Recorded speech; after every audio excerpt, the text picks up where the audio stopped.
오늘 하나님의 말씀의 제목은 아무것도 염려하지 말고입니다. 아무것도 염려하지 말고입니다. 우리 옆에 있는 분하고 한번 힘차게 인사해 볼까요? 아무것도 염려하지 않고 기도합시다. 이렇게 기도하겠습니다. 인사하겠습니다. 시작. 아무것도 염려하지 않고 기도하겠습니다. 아멘. 죄로 깨어진 세상을 살아가면서 늘 가까이 달고 가까이 지내는 친구 같은 존재가 염려와 근심입니다. 경제 문제와 건강 문제에 치열한 생존 경쟁에서 들어온 염려와 근심이 얼마나 우리를 괴롭게 하는지 모릅니다. 지금은 코로나로 인해서 전 지구촌이 불안과 두려움에 휩싸여 있지요. 실제 치사율은 얼마 안 되는데 백신이 없는 바이러스로 인해서 불안과 두려움에 쌓여 있습니다. 지금 수도권이 사회적 거리두기로 인해서 각종 업소들이 문을 닫았는데 여기 옆에 상가에도 보면 헬스클럽이 지금 문을 닫고 있는 상태입니다. 교회도 코로나 때문에 지금 비대면 예배를 드리고 있지 않습니까? 아마 목사님들도 성도들도 염려가 이만저만이 아닐 것입니다. 저는 코로나로 인해서 예배를 못 드리는 상황이 되자 참 성도도 몇 명 안 되는 우리 교회가 잘못되지는 않을까 하는 염려와 불안감이 마음속에서 은근히 있었는데요. 그래서 지난주일까지 영상 예배 드리고 이번 주는 대면 예배로 복귀를 하고자 생각을 했었는데 그렇게 광고까지 했었습니다. 그런데 대면 예배를 또 드리려 하니까 한편으로는 또 온 나라가 이렇게 또 사회적 거리두기를 하면서 방역에 힘쓰고 있는데 지금 우리 교회가 대면 예배를 드리다가 무슨 욕이나 먹지 않을까, 무슨 문제나 생기지 않을까 하는 또 다른 불안감이 생겼습니다. 그래서 우리 지인 목사님들과 나누기도 하고 그리고 기도하는데 마음속에 이런 마음이 들어왔습니다. 주일 성수가 중요하긴 하지만 그러나 주일 성수가 우리의 신앙과 교회를 지키는 것이 아니라 하나님의 은혜가 지킨다는 마음이 제 마음에 들어왔습니다. 그래서 모든 걸 하나님의 은혜에 맡기고 영상 예배를 드려야겠다 하는 결단을 하게 되었는데요. 그래서 지난주부터 실시간 영상 예배를 드리고 있는데 또 실시간 영상 예배를 드리니까 또 영상 예배 때 실시간 스트리밍이 오류가 나오지 않을까 하는 염려가 되어서 지난주에는 미리 녹화본을 찍어두기도 했습니다. 이처럼 우리의 삶 속에는 염려와 근심이 늘 따라다닙니다. 근데 오늘 바울이 아무것도 염려하지 말라고 합니다. 여러분 아멘입니까? 아무것도 염려하지 말라고 합니다. 기도와 간구로 감사함으로 우리 아뢰 것을 하나님께 기도하면 그리스도 예수 안에는 하나님의 평강이 우리 마음과 생각을 지킨다고 약속하고 있습니다. 여러분 우리가 염려하는 것에 실제 100을 염려한다면 실제 90%는 실제 일어나지 않는다고 합니다. 심지어 96%. 그러니까 100을 염려하면 96%까지는 안 일어난대요. 그러니까 실제 쓸만한 염려는 4%도 안 되는 거예요. 쓸데없는 염려가 96%인데 근데 염려는 쓸데없는 염려든 염려할 만한 있는 이유가 있는 상당한 이유가 있는 염려든 간에 우리를 힘들게 한다는 것입니다. 염려가. 비유하자면 물컵을 잠시 들고 있는 것은 상관이 없지만 이것을 하루 종일 들고 있다고 생각하면 이 물컵을 생각해 보세요. 이 물컵을 잠시 들고 있는 것은 상관이 없지만 하루 종일 들고 있다고 생각하면 얼마나 힘들겠습니까? 염려가 그런 것입니다. 잠시는 괜찮은데 계속 마음에 이 염려를 품고 살아가면 이런 부정적인 영향이 오는 것이죠. 그래서 성경은 염려의 부정적인 영향력을 경고하고 염려를 물리치라고 말을 하고 있습니다. 예수님은 마태복음 6장에서 이렇게 말씀하셨습니다. 우리 정말 먹고 사는 것을 염려하는 제자들을 향해서 그러므로 내가 너희에게 이르노니 목숨을 위하여 무엇을 먹을까 무엇을 마실까 몸을 위하여 무엇을 입을까 염려하지 말라. 목숨이 음식보다 중하지 아니하며 몸이 의복보다 중하지 아니하냐. 공중의 새를 보라 심지도 않고 거두지도 않고 창고에 모아들이지도 아니하되 너희 하나님 아버지께서 기르시나니 너희는 이것들보다 귀하지 아니하냐. 너희 중에 누가 염려함으로 그 길을 한 자라도 더할 수 있느냐. 우리 주님께서 하나님께서 이렇게 돌보고 있기 때문에 먹고 사는 것을 염려하지 말라고 얘기했고 염려함으로 키를 한 자나 더 할 수 있냐고 이렇게 말씀하셨습니다. 누가복음 21장 3-4절에는 이렇게 얘기했습니다. 너희는 스스로 조심하라. 그렇지 않으면 방탕함과 술 취함과 생활의 염려로 마음이 둔하여지고 뜻밖의 그날이 덫과 같이 너희에게 임하리라. 생활의 염려가 이렇게 우리의 마음을 영적으로 둔하게 만들어서 하나님의 심판 앞에 준비하지 못하게 덫처럼 심판을 맡을 거라고 경고하고 있습니다. 염려가 이처럼 부정적인 영향력을 미치고 있기 때문에 우리는 염려를 물리치고 믿음의 평안을 누리는 것을 배워가야 됩니다. 그 방법이 바로 기도하는 것입니다. 기도할 때 하나님 우리 속에 염려와 불안을 가져가 버리고 우리를 평안으로 바꾸어 주십니다. 정확하게 말하면 우리 속에 염려와 불안의 독소들이 빠져나가게 하십니다. 여러분, 이 부부관계에 대해서 이 컨설팅하는 우리 상담학자들이 그런 얘기를 합니다. 아내의 말을 남편이 40분 이상만 잘 들어주면 우울증 걸리는 아내가 없다고 합니다. 이게 이제 상담학자들의 얘기인데 그만큼 이 대화가 중요하다. 속에 있는 말을 얘기하는 게 중요하다는 거죠. 자기 속에 있는 것을 진실하게 얘기하는 나누는 가운데 나쁜 것들이 사라지는 것이지요. 여러분, 사람과 사람에게 말을 해도 이런 효과가 나타나지 않습니까?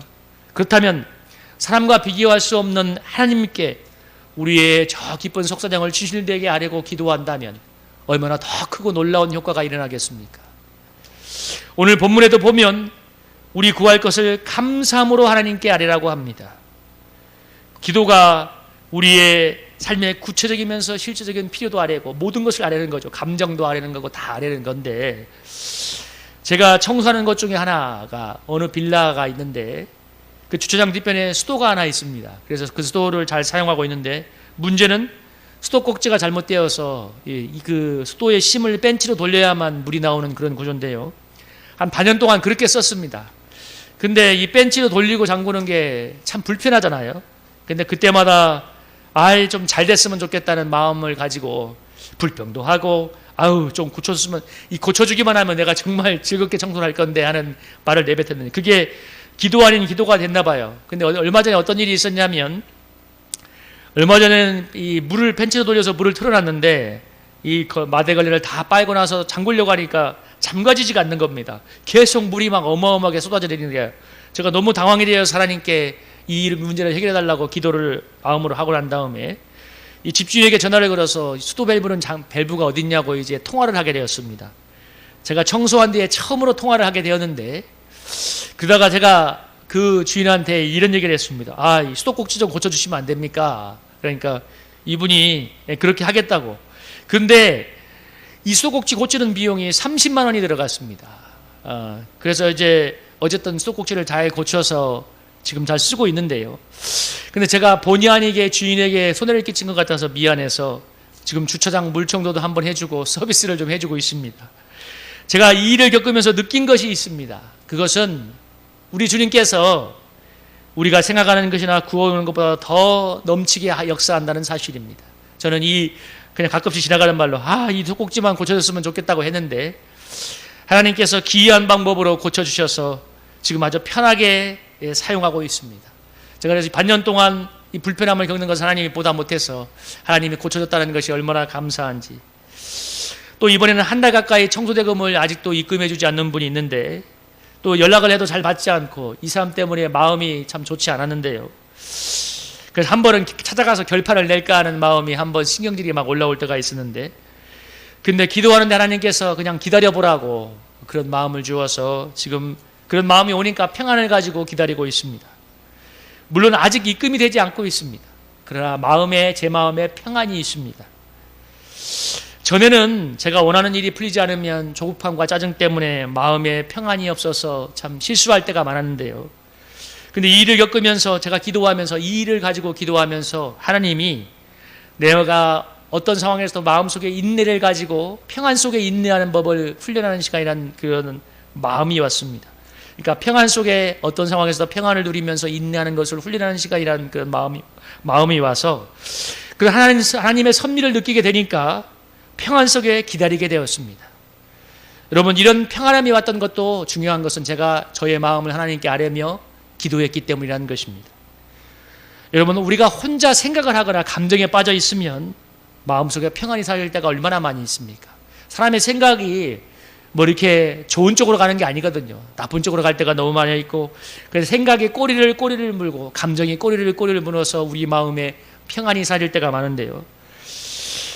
그래서 우리가 정말 이 마음이 요동치고 무엇인가 당장 해야 될 것 같은 그런 상황이 올 때, 정말 그럴 때 더 하나님께 나아가서 기도하고 잠잠히 기도하다 보면 하나님이 주시는 평안이 찾아옵니다. 누군가 말하기를 사단이 주는 것은 당장 결정을 하고 당장 무엇인가 해야 될 것 같은 조급함을 준다고 했습니다. 그래서 여러분, 평안이 없이 조급함이 느껴지는 것은 사단의 역사라고 보셔도 상관이 없습니다. 그런데 하나님이 주시는 것은, 평안은 우리가 한 발 물러가서 생각하게 하고 기다리게 하고 마음의 여유를 줍니다. 하나님이 주시는 평안은. 그래서 여러분, 우리는 어떤 일이 있어도 평안을 잃지 말아야 됩니다. 이게 아주 중요해요. 어떤 상황에서도 평안을 누리는 법을 훈련해 가야 됩니다. 그 가장 좋은 것이 바로 기도하는 것입니다. 기도가 주는 가장 큰 은혜는 바로 그리스도 예수 안에 있는 평안으로 우리의 마음과 생각을 지키는 것입니다. 기도를 통해서 우리의 문제가 해결되는 것도 큰 은혜이기도 하지만, 더욱 큰 은혜는 문제가 해결되지 않고 문제 가운데 여전히 있을지라도 어떤 상황에서도 어떤 문제 속에서도 그리스도의 평안이 우리의 마음과 생각을 지키는 것입니다. 그게 정말 큰 은혜입니다. 지금에서 지속적인 기도 생활이 주는 큰 은혜가 뭐냐? 어떤 상황에서 평안을 누리는 것을 알아간다는 것입니다. 그런 신비를 체험하는 거죠. 저는 청소하면서 제 속에 얼마나 조급함이 많이 있는가를 많이 깨닫게 되었습니다. 청소는 아침에 회사가 출근하기 전에, 회사원들이 출근하기 전에 상가가 문을 열기 전에 해야 되는 것도 있고, 그 뒤에 자유롭게 해야 되는 것도 있는데, 빌라처럼. 근데 물론 그때는 시간을 맞추어서 서둘러서 해야 되는 건 맞지만, 근데 하면서 느끼는 것은 뭐냐면, 서둘러서 하다 보면 마음의 평안이 사라지고 크고 작은 문제가 발생한다는 것입니다. 제가 느껴지는 게 뭐냐면, 발걸음을 빠르게 하면 나도 모르게 낙상사고나 미끄러져서 다치는 일들이 생긴다는 것을 순간순간 느끼게 합니다. 그래서 아무리 시간이 없어도 평안 속에 일하는 것을 훈련을 하고 있는데요, 운전도 마찬가지입니다. 시내에 혼잡한 거리를 다니다 보면 절대 서둘러서는 안 되는 것을 많이 느낍니다. 그래서 천천히 여유를 가지고 운전하도록 늘 기도하게 되는데요, 그렇게 하나님께 마음을 가지고 기도하게 되면, 여유를 갖도록, 조급함을 버리고 평안함을 누리도록 기도하게 되면 급해지는 마음이 사라지고 평안 속에 일을 하게 되었습니다. 돌아보니까 처음과는 비교할 수 없는 평안함이 제 마음에 있는 것을 느끼는데요, 익숙해진 건 또 있지만 기도하며 일하면서 하나님이 주시는 평안으로 일하는 것이 얼마나 중요한지 배워가고 있기 때문입니다. 어려움을 겪고 있을 때 잘 쓰는 말이 있습니다. 이 또한 지나가리라, 이런 말들을 많이 쓰는데, 물론 시간이 지나면 다 지나가 버립니다. 코로나도 지나가고 우리를 그렇게 죽을 것처럼 힘들게 했던 문제들도 지나가 버립니다. 모든 게 시간이 지나면 지나가는데 어떻게 지나가는가가 문제인 것입니다. 정말 어려움과 불안과 염려 속에서 정말 고통하면서 지나가는가, 아니면 평안을 누리면서 지나가는가, 그런 것이 차이가 있는 것이죠. 여러분, 죄로 깨어진 세상은 늘 고통이 만연합니다. 그래서 불안하고 두려움이 늘 찾아옵니다. 그러나 보이지 않지만 우리의 인생을 꽉 붙잡고 계신 하나님 아버지가 있다는 것을 믿으시기를 바랍니다. 우리를 위해서 예수님도 내어주신 하나님의 사랑이 우리를 붙들고 있습니다. 여러분, 이 제 손을 보시면, 이 오른손을 하나님의 손이라고, 우리를 붙잡고 있는 하나님의 손이라고 하고, 왼손을 우리가 하나님을 붙잡는 믿음의 손이라고 한다면, 이렇게 우리가 하나님을 믿게 되면 이렇게 되겠죠. 이렇게 되는데, 오른손 하나님의 손은 우리를 늘 붙들고 있는데 우리의 믿음의 손은 상황에 따라서 자주 떨어지지 않습니까? 그래서 불안하고 염려에 시달리는 건데, 근데 이렇게 떨어져 있을 때 또 이 떨어져 있는 손을, 우리의 믿음의 손을 하나님께 붙이는 것이 바로 기도하는 것이죠. 이렇게 기도하게 될 때 기도가 하나님께 우리의 영혼을 연결시켜 주어서 그리스도 예수 안에 있는 평안을 누리게 만들어 줍니다. 제가 대학생 때 예수님을 만나고 나서 지금 약 시간이 30년이 흘렀는데요, 그 시간이 지나서 여러 가지가 많은 놀라운 변화가 있었지만 가장 큰 변화가 무엇인가 묻는다면 저는 대표적으로 마음속에 평안을 꽂고 싶습니다. 예수님을 만나기 전에는 이 험한 길을 혼자 걸어야 한다는 것 때문에 두려움과 외로움이 늘 마음속에 있었습니다. 그러나 30년의 시간이 지나면서 주님과 기도로 계속 교통하게 되면서 그 30년과 비교할 수 없는 평안이 제 마음에 찾아와 있습니다. 어느 교회 장로님이 IMF 때 건축일을 위해서 언뜻 건축을 시작했는데 IMF로 인해서 건축일이 중단될 고비가 수차례나 있었다고 합니다. 근데 기도하면서 그 시간을 이겨냈고 건축을 완공해서 마지막 잔금을 받는 그날, 그와 동역했던 그 교회를 나가지 않는 불신했던 동업자가 교회를 나가겠다고 얘기하더랍니다. 이 장로님은 교회 나가자고 하는 말을 한 번도 해본 적이 없는데 갑자기 동업자가 교회에 나간다 하니까 의아해서 물어봤답니다. 아니 왜 교회를 나갈 생각을 했냐 그러니까 동업자가 하는 말이 당신이나 나나 똑같은 어려움을 겪고 있는데 당신에게는 참 평안함이 있고 나는 밤에 잠도 자지 못해서 머리털도 빠지고 지금은 얼마나 두려움에 떨었는지 몰랐다. 그래서 내가 당신을 보면서 당신이 누리는 그 평안함의 비결이 무엇인지 알고 싶어서 교회에 나가야겠다고 생각했다고 했습니다. 영화 타이타닉에 보면 배가 침몰하게 되자 배에 있는 구명정을 바다에 띄우고 사람들이 옮겨 탑니다. 그러나 구명정이 부족해서 아이들과 여인들, 노약자를 먼저 태운 뒤 남성들은 각자 바다에 뛰어드는데요. 그렇게 아비규환이 된 상황에서 그 배의 연주群중 8명이 찬송가를 연주합니다. 이 화면에 보시면 그 오른쪽 상단에 있는 것은 이제 영화의 장면이고 왼쪽에 있는 초상화는 윌리스 하틀리라고 하는 실존 인물입니다.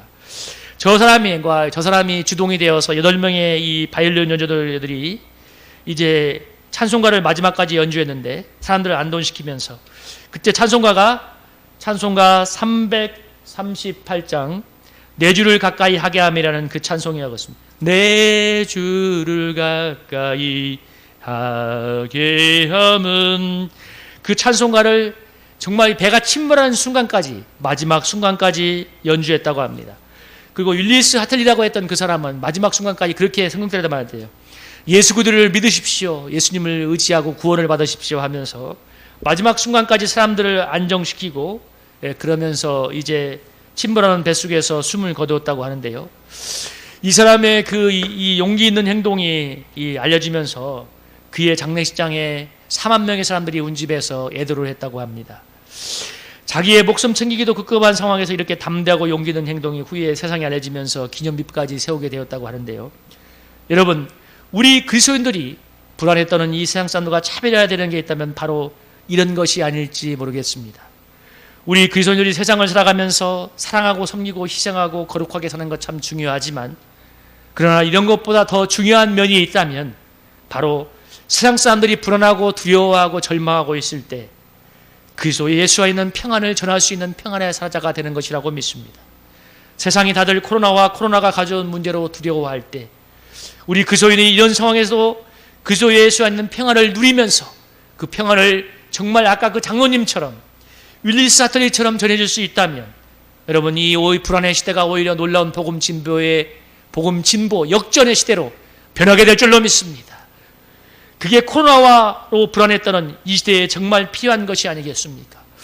우리가 그리스도의 평안을 전하려면 우리의 마음에 먼저 평안이 있어야 됩니다. 여러분 사람들은 정말 잘 알아요. 저 사람이 정말 평안을 누리고 있는지 평안을 누리지 않는지. 그래서 이 평안은 세상이 주는 게 아닙니다. 오직 주님만이 줄 수 있습니다. 예수님은 당신의 사랑하는 제자들이 떠나가실 때가 되자 보혜사 성령을 보내주실 것을 약속하면서 이렇게 말씀하셨습니다. 요한복음 14장 26절 27절 우리 같이 한번 읽어볼까요? 시작. 보혜사 곧 아버지께서 내 이름으로 보내줄 성령 그가 너희에게 모든 것을 가르치고 내가 너희에게 말한 모든 것을 생각나게 하시리라. 평안을 너희에게 끼치노니 곧 나의 평안을 너희에게 주노라. 내가 너희에게 주는 것은 세상이 주는 것과 같지 아니하리라. 너희는 마음에 근심하지도 말고 두려워하지도 말라. 아멘. 우리 주님께서 보혜사 성령을 보내주시면서 내가 너희에게 세상이 줄 수 없는 평안을 준다고 말씀하셨습니다. 여러분 이 시간 보혜사 성령님 우리 각자에게 충만하게 와 계신 줄로 믿습니다. 그 보혜사 성령께서 우리가 마음을 열어 기도할 때 그리스도 예수 안에 있는 놀라운 평안을 선물로 내려주십니다. 그러므로 여러분 어떤 상황에서도 아무것도 염려하지 않고 기도하시기를 바랍니다. 우리의 모든 사정을 주님께 진실하게 올려드릴 때 그리스도 예수 안에 하나님의 평강이 우리의 마음과 생각을 지킬 줄로 믿습니다. 그리고 이 불안한 시대에 그리스도의 평안을 전하는 복음의 사자로 쓰임받게 될 줄로 믿습니다.